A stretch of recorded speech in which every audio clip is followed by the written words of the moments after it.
What's the most entitled thing a family member has demanded from you? After 7 months of failed attempts, my husband Kyle and I announced that we were finally pregnant.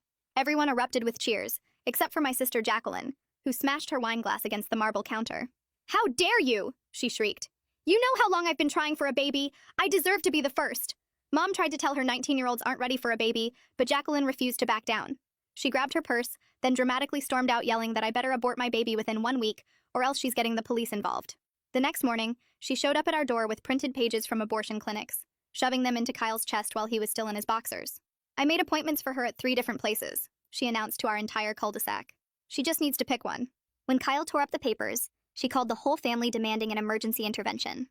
That Sunday, 23 relatives crammed into Mom's living room, while Jacqueline stood at the fireplace like she was delivering a TED Talk on why I was destroying her life by having a baby first. She actually had a PowerPoint. Our Uncle Jeffrey, who's a lawyer, finally told her there's no legal precedent for forcing someone to abort because you want to be pregnant first. She pointed at me with tears streaming down her face and said if I didn't terminate by Monday, she'd never speak to any of us again.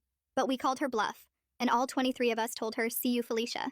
She actually left sobbing, and we didn't hear from her for a long time. And then, 7 months into my pregnancy, we were having our baby shower when the door flew open. It was Jacqueline. She walked in with her hand on a massive belly, wearing a shirt that said, "First grandchild loading."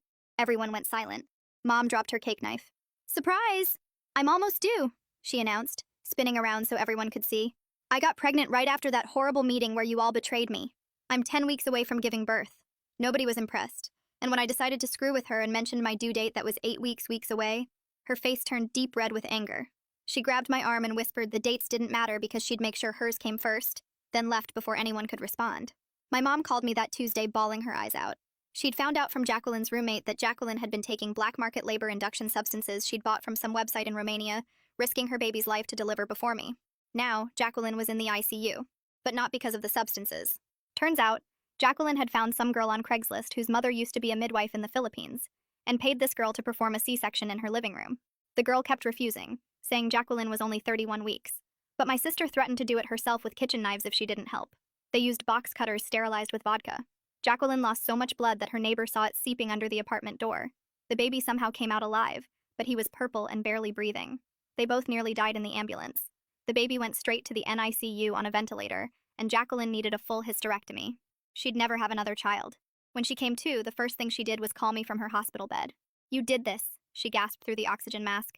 "My baby is dying because you couldn't wait until me to have a child." The craziest part about all this is now that she was fighting for life, suddenly the family was split down the middle. One half thought she'd lost her mind,